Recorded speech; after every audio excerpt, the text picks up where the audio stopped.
yeah, see what if anyone wants to talk about stuff within, the J school and life or all that jazz.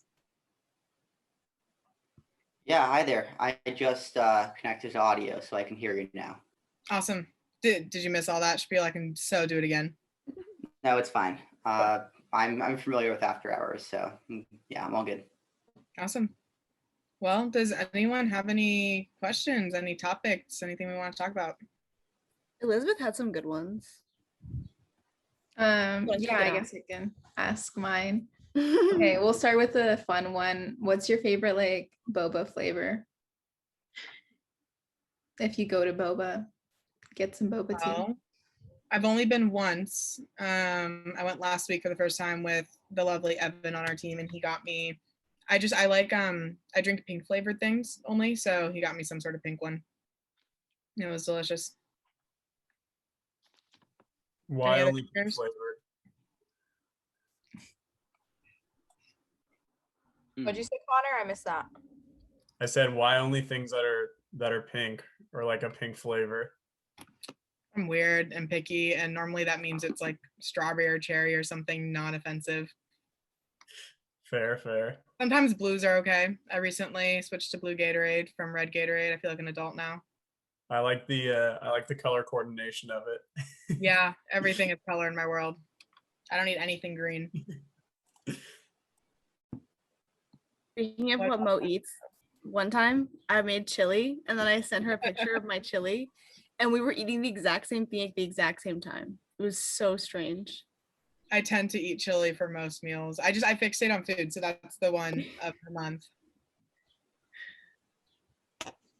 My other question was, how do you handle like creative burnout if you've ever experienced that? Oh man. I've been experiencing creative burnout for like the last 3 weeks. And I think the best remedy I've found, whatever room you're in, clear a little circle, crank the music all the way up, and just put your phone down and just dance for like 15 minutes. Like go hard though, like not no like boof two-step. Like if you like break it down, you're right back up. Totally. I've been burnout for a minute. Yeah. Well, how about you? Yeah, I was just gonna say whenever I have burnout, I see like as stressful as it is in the moment to be like, I need to not do anything right now and it's like gonna stress you out. I just like that's like my sign to just put everything down for a second, maybe like even a whole day, and I just like know I'm gonna get back to it. If I just give myself the like breathe room, like you come back with better ideas than if you just sat there and forced it. And like you'll want to just like make yourself work through it while it's happening, but like sometimes you just can't. Yeah. I don't know about you guys, but I've been having like not just like burnout for the day, like long-term burnout for a few months now. I feel like COVID just finally took its toll and creating can be hard. So I tried to like get re-inspired by, I found a lot of new artists on Instagram to follow. So I can kind of be seeing different types of work that's being out there and getting inspired in new ways and stuff. And I'll let you know if it helps. And we do have a question in the chat. So Isaac was wondering if any of us have ever registered for an internship credit. And I personally have, I don't know, has anyone else? I can talk on it if not. Cool, me, myself, and I. So Isaac, I don't know if you're an SOJC major or otherwise, but you have two options within the program. So if you do your internship through the SOJC, you just have to get approval, from what I understand, from your advisor. So it's a lot easier to get approval for different types of internships through that. I was doing a more business-centric internship, so they recommended that I do it through the Career Center, which is through the UGST thing that you're posting about, which was awesome. You get to tell them how many credits you want based off of how many hours you do. So for me, I got 12 credits in one summer for an internship. And the way it worked is I think I had to talk to the guy who was kind of like my mentor, handler type of person about 4 times throughout the summer. I had to have my boss fill out a form, like an evaluation 2 or 3 times. Yeah, so, okay, cool. So I'm an ad major too. You can do 2 internships. You can do one through the SOJC and one through the Career Center for the school. So if it's an advertising related internship, I would recommend doing it through the SOJC and saving the other one for later. And if it's not, then go for the regular one too. it is an application process. So make sure you reach out to the Career Center office that you can get your name into the pool and stuff, because they don't let everyone get it, which is weird, but yeah. And that's from 2 years ago. So they might have updated the system in COVID. You're welcome. How about anyone else? Any other questions? Any other? I thought of a question. Hmm. Okay. So as a non-SOJC student, I can't like take all the classes, or I'm like not gonna, just based on schedule. So what's like the best organization or club or like cohort that any of you have joined that's like open to anyone that like you've learned the most out of? AfterHours. Check. Okay. I didn't know if anyone had anything else. Yeah, do you want to take it, Miles? Yeah, I can take this one. Obviously, AfterHours is a good start. Depending on like what you're trying to do, you could for sure hit up like AHA or Ad Team also. Like, I know it seems like a SOJC thing, but they take people from all over. Like if you're really just willing to put in the work. Other than that, I'm not sure. There's PRSSA. I did that one back when I was a PR major. We definitely had people who weren't in the J school, and it's similar to AfterHours in where you don't need to apply to be included in it. You can apply for executive positions, and they are hiring right now. But I know that they were really always open to having business majors for some of the more businessy type leadership roles within the organization. And it was always really cool. Similar to what we do, they do workshops and resume building and whatnot, and kind of just networking. It's also a national organization. So once you're in it, you're able to access a different database for internships and stuff. It is more PR focused, but there's a lot of overlap with business and PR and marketing and all that. I also want to plug this post we made on AfterHours. It looks like this. It's like blue, staying connected while staying home, ways to get involved in the SOJC. We listed out like literally every club that's in the SOJC. Like there's a ton of slides. So that's a good spot to look through. And then like all of those clubs usually have like Instagram accounts too. And just like follow everybody on Instagram, and you'll see like these random opportunities will pop up, and sometimes it'll be like an organization you didn't even think about, but you're like, oh, that role sounds like something that I would be good for. So definitely check out that post. It's like a ways back in the feed. I think we posted it in October, but yeah. Thank you, everyone. Who's next? Anyone else have any questions, topics? I have one. Is there any like opportunity class or club that you guys didn't do throughout your time in the SOJC that you think like would have added value to your experience and would tell other people to do? Yeah, I can start out on this one. I think one class that I wish I took was idea smithing. I forget who teaches it. It might be Karanda, maybe. I think it is, yeah. But idea smithing for sure. Confidence, definitely. Those are the two main ones, I think. The sleepers. Awesome. Yeah. Yeah, everyone always hypes up confidence, and I'm in it right now, and I kept registering for it like every term and then being like, no. Yep. In it now, and I'm actually doing it, and I actually really like it. It's kind of just like group therapy, which like you got to be open-minded about, but it's a really nice break, especially over Zoom. So you have a chance to like get to meet people. So yeah, I'm on board that confidence hype train. Yeah, confidence is awesome.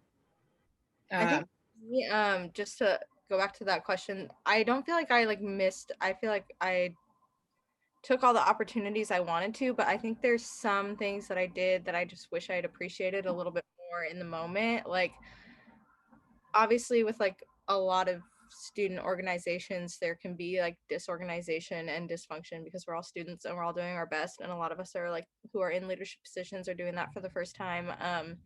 So like at times when I was an underclassman, I would like feel kind of frustrated about that, or like I don't know, but I wish I had just put more into some of the things that I had done. So I would just say like any opportunity that you have or that you commit to, like try to keep yourself really excited about it. I think that kind of goes back to like the burnout conversation. Like it's really easy, especially if you're working on a project for a whole year or something, to get burnt out on it.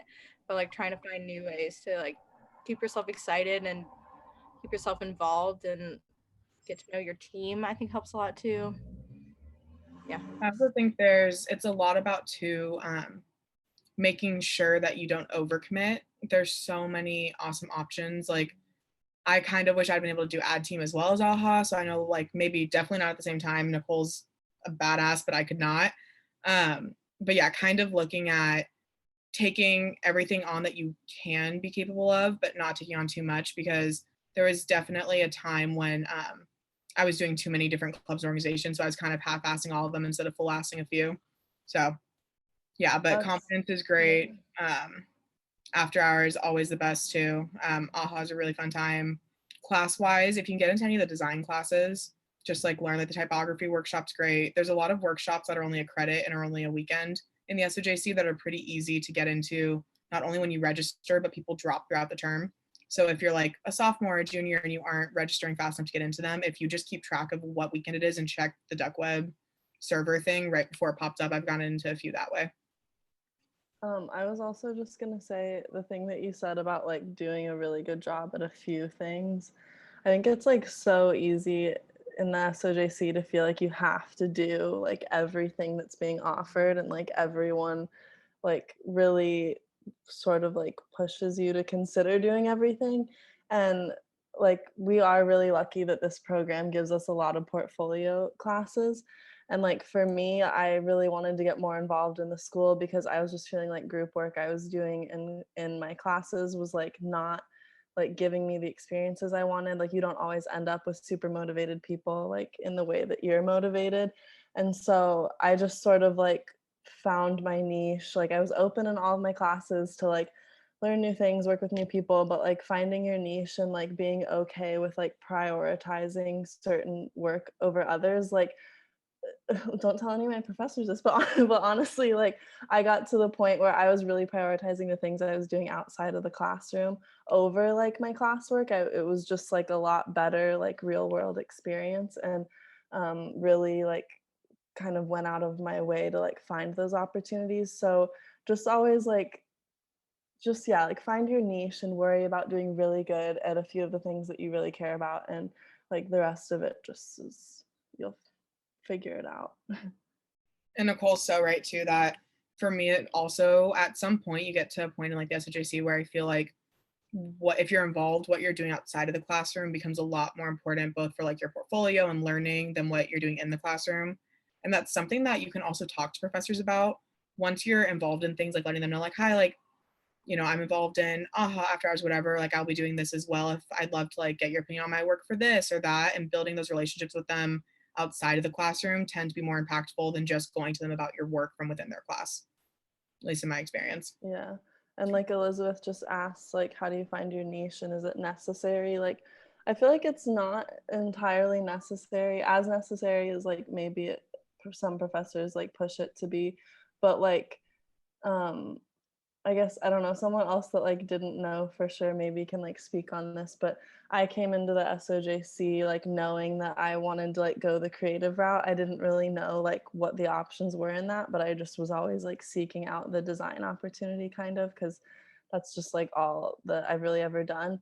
And just like honestly, after hours really helped me figure that out. And then from there, like got just like connections for freelance things, and you like might fuck up while you're just like putting yourself out there for like freelance work, but just like throwing yourselves to the wolves is a really great way to like figure out kind of what your niche is and what you're good at and stuff. And like me and Nicole have honestly always done like every single project together, and now like just this year I'm honestly like starting to work on some like on my own, and like also do, I know it's so sad, but honestly doing that too is just like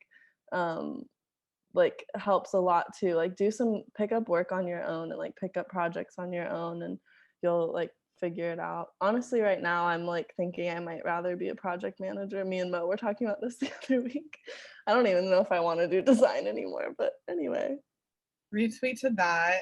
That's the other thing. So that kind of brought up a good point. And Megan, I haven't forgotten your question about the difference between ad team and AHA, and we will definitely get there. Finding your niche, super great. And like the professors obviously really do push that, but also being open to that changing, because we are still so young and no one's actually started their careers. And so for me, like I've been doing design and then I switched to art direction. Now I'm looking into production, and it feels kind of whack to be doing that right before I graduate, but don't let yourself get so pigeonholed into one role that you don't explore what else is out there, I would say, because it's really easy to kind of stick in the same zone, but trying out different things, and also different programs and clubs will let you try out different opportunities. You don't have to have experience doing, let's say you've only done copy. If you want to try art, somebody will give you a chance. And it's all about kind of taking those opportunities. Yeah. And both Nicole and Mo literally went from the design route into project management just recently. So I'll keep you updated on if it's worth it to make that switch. And that is a popular switch. I remember Deb explaining Yeah. way back in the day that a lot of people who start within the creative side, like art and design especially, end up kind of switching over to project management. If anyone has questions on the different whatever they're called titles, yeah, we can definitely go into that too. But within project management versus account management, and project management, you kind of have your hands involved in all of the creative part as well. So you kind of have to be able to step in where's needed versus account where you're kind of running the show a little bit more and more client side. So if you are kind of doing art and feeling like, okay, I'm getting burnt out, like Nicole and I were, maybe what can we do differently where we're still in the creative room, but not responsible for the all-nighters? PM would be a really great option for that. Totally. I wanted to add something to the niche question, if I could. I think that it's more important to find your people than it is to find your niche. Like, I think for me, it was like finding that first professor. Like, I kind of like credit my whole start to getting involved in the SOJC to like doing OR magazine, which is not even an ad class, it's a Super J class. But I met Ed Madison, who is the professor, and then like through him is how I ended up doing a study abroad in New Zealand, and through that is how I ended up getting portfolio work that led me to doing AfterHours, which led me to doing AHA and ad teams. So I think just like finding kind of, like I always say, like say yes to every opportunity. Obviously that's like not super realistic because burnout, like we've been talking about, but if you can find your people, like find that professor who's going to be kind of a mentor to you and help you connect with things, even if that person doesn't necessarily, like Ed doesn't do advertising, that's not like his game, but he's like hired me to do other work outside of school now and helps me connect with advertisers out in the real world and that kind of stuff. And like Nicole and I like have done a bunch of outside projects together too, and like stuff that I probably wouldn't have had the confidence to do if I didn't also have her to do them with. And so I think like finding your people and the people you like to work with, your niche will kind of come with that. I think it's more important to prioritize the types of people and the culture that you want to surround yourself with first. And then actually, with that being said, that brings up another kind of tip that I have for some of you guys. Do outside of program like ad competitions. So if you find your people, you don't need to like be in AHA necessarily. Miles, Maddie and Hunter Reed and I last year, maybe 2 years ago now, did DNAD New Bloods, which is just, I mean, we never even submitted because COVID happened and whatever, but you can find things like Kara saying Create-a-thon, like so many different options of different ad competitions that you can do with friends for fun. Not necessarily because you're going to win, but just to practice. Like you don't need to get in, let's say you're trying so hard to get some sort of role in design, but no one's taking a chance on you yet. Make yourself a designer within one of those competitions, assemble a few friends and, you know, make it a squad and work on it and take over like what position you want to do and kind of flex your muscles there. And then like Nicole was saying, that can lead to the next opportunity. Does anyone, maybe Nicole, want to talk a little bit about the difference between ad team and AHA? Yeah, I would love to. I feel like I've been kind of on a soapbox here. So tell me to shut up whenever y'all want. Yeah, so I'm doing both ad team and AHA this year, which I recommend if you have the time. It's definitely a big time commitment that, can you guys still hear me okay? You're all lagging for me, so okay. It's a big time commitment, but also that kind of depends on like what your roles are. I'm an art director in both. And I think the main difference is the type of teams that you work with. So the way AHA is structured is at the beginning of the year, you're kind of assigned a client and you have like maybe 10 to 15 people on your team. And that is project managers, an account manager, art directors, designers, copywriters, media people. All the different roles are represented kind of equally on your team, and you work with people across all different specialties on this one focused client. which I think kind of mirrors more closely like what agency life is a little bit. Whereas the way I've heard it described is that ad team represents like a little bit more of like what in-house work might look like.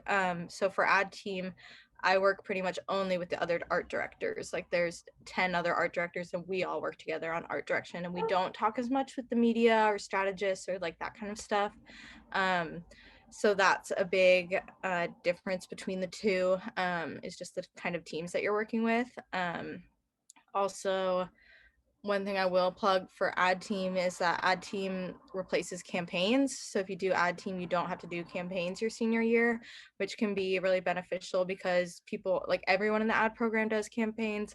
And it's kind of what like Nicole was saying earlier, where it's like people who might not have the same motivation as you do, or you don't necessarily know who's going to be on your team, like what their background is. So like doing ad team, I knew that I was going to be working in art direction and I was going to get art direction work for my portfolio. Whereas in campaigns, if you're doing, what Miles said, if you do campaigns, like you might be in a group of all designers or something, and then somebody is going to have to fill in the copywriter or strategist type role, and you might not get the same portfolio work that you want. But I don't know, maybe people in campaigns can speak otherwise because I haven't had that, not in campaigns. But overall, I have really liked both, and I've learned a lot of different lessons from both, and I don't regret doing them at the same time. Even though the burnout is real, I kind of wish I had done different roles in each. That would be like, I wish I had used, like taking the chance to explore some other, because I'm also interested in like project management or like maybe just strictly design rather than art direction. So if you are interested in doing both and there's maybe two roles that you want to do, I think that's a great way to explore both. Like I know one girl who's a copywriter on ad team but a designer in AHA, and I'm like, oh, she's so smart, like now she's going to get real world experience in both. So yeah, that's kind of my hot take, but if anyone else wants to add. Yeah, that was a great summary. Especially I feel like the main thing is the in-house versus agency life. I feel like that's a huge distinction, and also both are going to give you great things for like your professional network building, because within AHA, once you're in AHA, you can say that you've worked there on LinkedIn, which means that you have access to everyone else who's worked there. So a lot of alumni, and a lot of alumni, I haven't seen anyone who actually removes it. So what's great is when I'm like going to network or connect with someone or reach out to them for after hours or for an informational interview, and I scroll down and see they've worked at AHA, then like I'm already able to connect with them. I connect with people from their agency, and it kind of breaks the ice. I was even in an interview once where they were like, wait, you go to Oregon? And I was like, yeah. And they're like, you're in AHA? And I was like, yeah. They're like, then I'm skipping half these questions. You already know what I'm talking about. Like you've done it, you've seen it all, whatever. And then with ad team, it's a nationally recognized competition. So people know what it is, other programs, other, like when you're applying for interviews and jobs and stuff, they'll know what ad team is. And if you've participated, I feel like it's also really big on the East Coast, more so than even some of the ad programs around here. So with both of them, you're going to be able to have kind of something to talk about in interviews. So I'd highly recommend applying to everyone who isn't already in one or both. And I think, sorry to keep talking. I think that one thing that both of them really gives you too is like real world experience talking to people outside of school. Like if you do AHA, you're talking to a real client who's going to be like paying to put your work out there. And so you are like trying to kind of sell yourself and your work to them and then like work with them. So that's really great experience to have. And then with ad team, we're doing like, it's a competition, and so we do like a live Q&A session with judges where like I have my first one tomorrow. I'm really stressed about it. But we are like going to be talking to the judges and defending our work, and they're going to be asking us questions about the work. So it's a really great way to, I mean, like even just through the practices for the Q&As and stuff with the judges for ad team. Oh, thanks guys. It's like really helped me like with my confidence and just being able to learn how to speak about my work and how to stand up for my work. So it's really worth it for just that reason alone. I have a question. How do you do ad team? Hello? Yeah, totally. I could take it. I'm not on it, but it's an application process, and I believe it should be coming out probably within the next, Nicole, probably like a month, right? Yeah.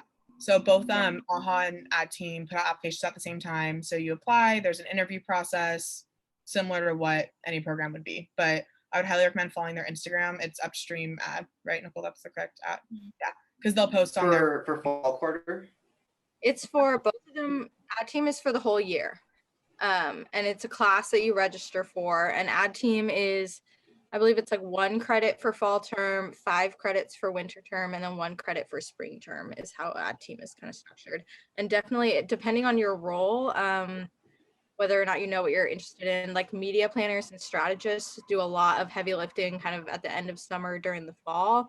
And then the creative copywriters and art directors and production do a lot of work in the winter. And then the spring, the work is we finish all the work like around spring break, and then the spring is focused on like presentation and those Q&As with the judges. Okay, yeah, cool. So like how much experience do you need to get into it? Like what year should you apply for it?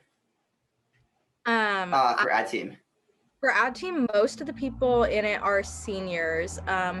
There Okay. are a couple of juniors who are in it that kind of are like I think they're like intern roles, and they kind of end up taking over like the leadership positions the next year. But most people are seniors because it kind of counts as that advanced campaigns class for the graduation requirement. But definitely Okay, still cool. going into junior year too. Definitely apply though, even if you're an underclassman, because I think any interview practice is great, but also meeting your peers that'll be interviewing you, they'll remember you. So like, let's say you don't get to make the cut the first year because you don't have enough experience or something, but if they need to hire someone on in the middle of the year because they had to like lose someone, they'll remember and look back to that list and see if you've grown by then. So I feel like it's really awesome to apply for everything just because you start getting practice being in the room and going through the questions and whatever, and then you're more ready the next year and you've already demonstrated interest. So always apply, even if it took a lot of us a few tries to get into our different programs. So it's worth it. Any other questions that anyone wants to talk about? I had a question for anybody that's doing like art direction or anybody that's done it before. Kind of like, what are you looking at like job wise, like post grad? I mean, I know a lot of people don't have jobs lined up, but I mean, like, what would be like your dream, and kind of what like, I just want to see like an overall view of kind of like what a year looks like doing art direction, because that's kind of where I'm steering in terms of like within the SOJC, but I haven't like really heard a bunch from anybody that's doing it currently. Well, there's at least 3 of us here, so I can take it unless one of the Nicoles wants to start. If not, I can do it. Yeah, I'll chime in. Go ahead. So art direction, I guess, so you're first asking like what does it look like to be doing art direction in the SOJC, and then about job apps, Connor? Is that kind of? Yeah, exactly. I just want a little breakdown. Yeah, totally. So I think the main thing would be learning from the beginning the difference between art direction and design. We did a workshop in AfterHours like 2 years ago now, maybe even 3, where someone who ended up being my mentor described it as the art director is like the plumber wearing the toolkit and the designer's the tools in the toolkit. So art direction is more about vision. It's the typography, it's the style guide, it's choosing what colors, what fonts, what feel it's going to be, but also being able to do the design as well, like if needed. Versus, and you guys step in at any time, but designers are much more skill based. So if you're a designer, you need to be keeping up with all the new programs, like learning Figma, learning all of your different skill sets, and like keeping those tools sharp because you're going to be executing pretty nonstop. Versus art direction, sometimes it's more like about the ideation behind it and like helping guide designers. So in some roles where I've been an art director, I haven't touched the work. I've shown them like, this is the style guide, this is my vision, and then they've had the skills to actually execute that. Versus when I've been a designer, you are doing all of the executions, and sometimes it's less up to you, like what you're actually doing vision wise. Sometimes it's up to whatever the art director decided, and then you do the work underneath in a way, but or in duality with them. Does that sound like a good breakdown to the Nicoles? Yeah, one thing I was gonna say too with that is that like when you're still a student filling in an art director role, like in my experience at least, you're very much still like a designer. Like you have to be open to also doing the design work. And I think that it's like it's a big role. It's a very big role, but like it's helpful to think of it that way. Like you are the designer as well as like the art director, because then when you're going to job applications, there's no like intern art director, you know, like you don't get to like go into a job being a director. So, you know, like putting on your portfolio that you're an art director and showing all of the stuff that you've made, it's really important that you also know how to make the stuff, because if you want to like get a job after college that eventually leads to art directing, you don't just like get it right away. Like you'll probably start as like a junior designer, like an intern under someone, because there's not like real entry level jobs that just like are art director roles. So yeah, that's one thing I will say. You still have to do like a lot of the design work, but it's all like super helpful in the end. So Yeah, definitely. And one thing I would add to that, and maybe this is just because of who I am as a person, but I kind of feel like the art director is kind of like the project manager of the creatives. Like they kind of like help keep all the creative team in line. Miles is Yeah. Natalie, Nicole, and I are all on an account together in AHA. So they've all dealt with my like countless Slack messages trying to set up meetings and to try to organize work and stuff. So I feel like that kind of is how I see the art director too, is kind of like helping keep all the creatives in communication with each other a little bit and making sure that the work is getting done and working really closely with like the project managers to make sure that like that stuff is getting done too, or like how, yeah. And sorry to add one more thing to that. I think that this, like, I mean, any role can be like this, but just like in my experience, I've really liked being an art director and sort of like what Nicole was saying about just being really involved in the whole like creative team, you know, like you're overseeing a lot of the creatives. So you get to see like so much of the process and like all of the pieces of bringing it together. Like that's why I really like this role, like more than just designing. And I think that like going back to kind of the niche question too, even like it's really important to, even in these roles, like stay open to all of the things that the other people are doing, because like for me, being open to seeing how everyone else's creative process works, like I've gotten a lot of freelance opportunities in the past year, and like I wouldn't like give myself the title of like a freelancer, but I've done a lot of work for other people. And so being in, if that's something you're interested in, like being in a position like an art director where you still have to like be doing all of the work, but you get to see everyone else also do their work, it puts you in a really good position to like know how to put something together from scratch, like on your own, or even puts you in a position to like bring other people on to like do a freelance project with you. So, you know, if you're trying to like make a buck while you're like still in school, it's helpful too. Definitely. I will say too, I was a PR major who did all the design classes before I switched over to ad. So I was a designer, but a PR major, which is an interesting combination. But within doing that, I kind of felt like I wasn't learning the why. So I was learning all the skills and the hard like rules and reasons of design, but I wasn't sure why I was picking the colors I was, or why I was going with what fonts I did. And doing and learning more about art direction, taking on that role kind of taught me more about thinking with strategy. I feel like a lot of times if you only do the design classes in the program, you kind of miss out on learning about why your design has to be a certain way and like what the point is behind it, and working with strategists and stuff. So lots are there. There's a lot of overlap. Definitely a lot of different options career wise. I have some friends who are strictly designers who do a lot more freelance, like Nicole was mentioning, but also are able to kind of work not specifically for ad. So a lot of designers can do kind of bigger projects, maybe work for like, I've had friends who have tried to do freelances for like musicians or stuff like that. So design gets to be a little bit more, I guess, applicable to jobs that aren't ad related, I would say. And like obviously with art direction, you learn the design, so you can pitch yourself any way you want. A lot of it is just how you pitch yourself to begin with. But if you're trying to like hard skills, like learning really interesting and cool design work, definitely focus in that and really put your time into that. But if you want to kind of be working within an agency, learning about the strategy and the reason you're designing the way you do, then I would look into some art direction roles as well. And does that answer it, Connor? We kind of went on a tangent, so I'm not sure if we actually hit your. Yeah, no, absolutely. It was good to hear like a few different perspectives too. That was really helpful. Awesome. Well, we were gonna wind up at 5:45, but we have time for more questions if anyone else has anything they want to talk about. And true, we all love talking about what we do because it's all we do. Okay, I have a question. Mm-hmm. So lately I've been like kind of struggling with my place in advertising and like kind of worrying that it's immoral. I know that's like a big thing to like just put out there, but oh my god, you guys are all lagging. I can't see anyone. We were all nodding along with you, like, yeah, that's okay. it. Yeah, everyone literally freaked out. Yeah. We all laughed because we were all like head nodding so much. Yeah. Yeah, but I'm just like,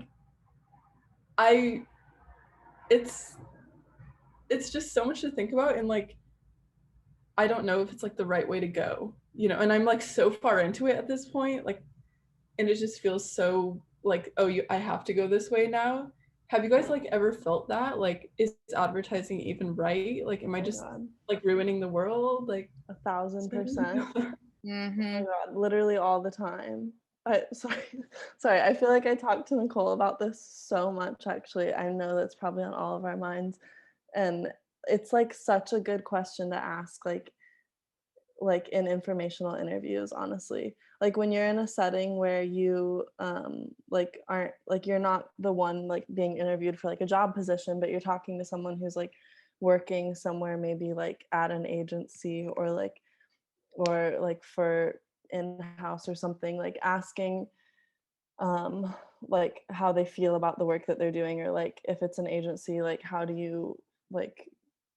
you choose the clients that you're working with, or like how, like, you know, checking their priorities and if they align with yours, because like I am like so like set in my head of like, I'm not gonna just like add to the bullshit that a lot of ad does. So like it's definitely something that so many people worry about. And I think also, Natalie, like in your role as a designer, like you can go anywhere if you get into ad and you're thinking like, no, like I'm not getting enough opportunity to do something like better. Like there's always like branding, and sometimes it's easier to be behind like a company starting from scratch that has a really good motive and like building them up from there, like that sort of like approach. That's sort of another branch of like advertising. Like branding is always there too, but I don't know, sorry, I'm not gonna like go on for too long about it. I just feel very passionately about that topic because I ask every professional I talk to, like, how do you feel about the work you do morally?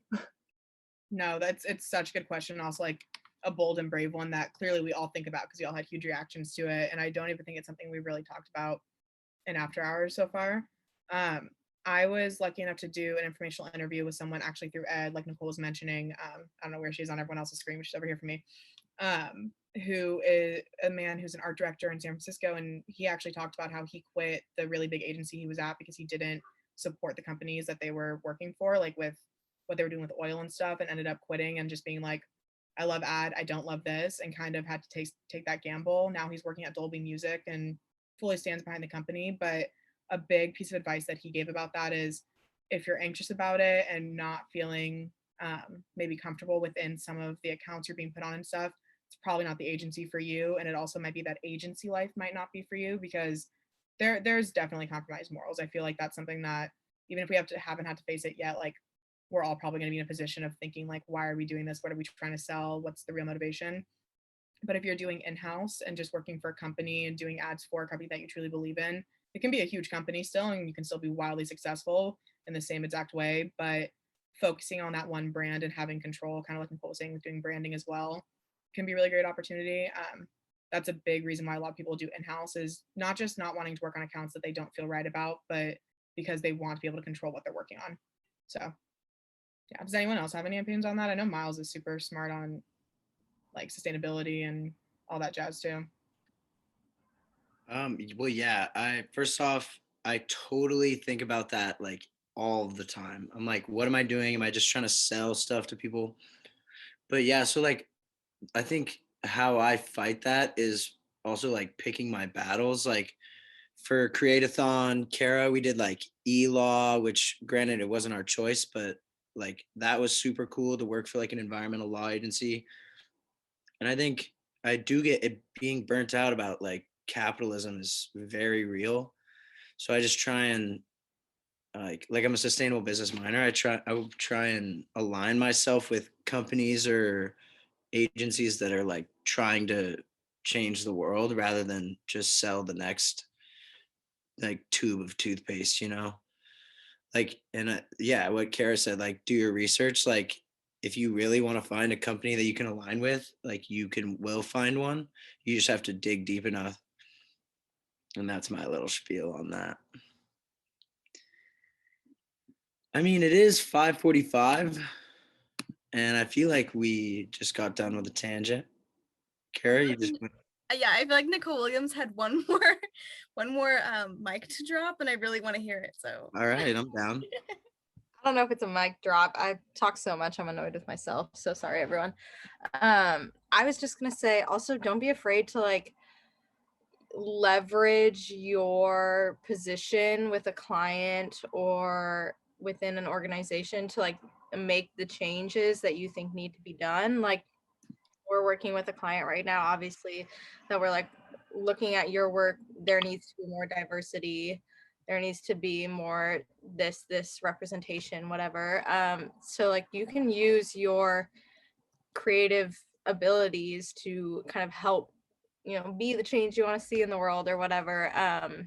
So I think like don't be afraid of that too, and just like speak up for what you know is right, and to kind of like be like, you need to do this, or I'm not working on this project, or like this isn't going to be the right thing for me. And there is like advertising obviously is everywhere, and there's going to be like these horrible big companies that are going to pay a bunch on advertising, and people who are going to feel perfectly fine with themselves working on those types of clients. And like I think it sounds like a lot of us are not those kind of people. So just know that there's so much advertising out there. There's so many small businesses you can support. There's advertising even in like the nonprofit sector. So yeah, I think that just because you have a degree in something that like people are going to tease you about and be like, oh, a degree in capitalism, like that's not always what it is. And you can really do a lot of different things with that. That was awesome. Thanks, Nicole. Well, on that note of let's all make the world a better place, that's all. We might wrap it up for today, but thank you to everyone who came and hung out, and great way to just kind of roll into the term. And yeah, we'll be back next week with a guest, so keep your eye out on that for the Instagram. Yes. And also with the cheers. I was just going to say, this conversation doesn't end with this workshop. If anybody has questions, furthermore, hit us up on social media. Yeah, totally. Okay, final cheers. Yay. Drink. Cheers. Cheers. Cheers to Kara being employed. Oh my God. Smartest one in the room. Oh. Thank you. Cheers to you all.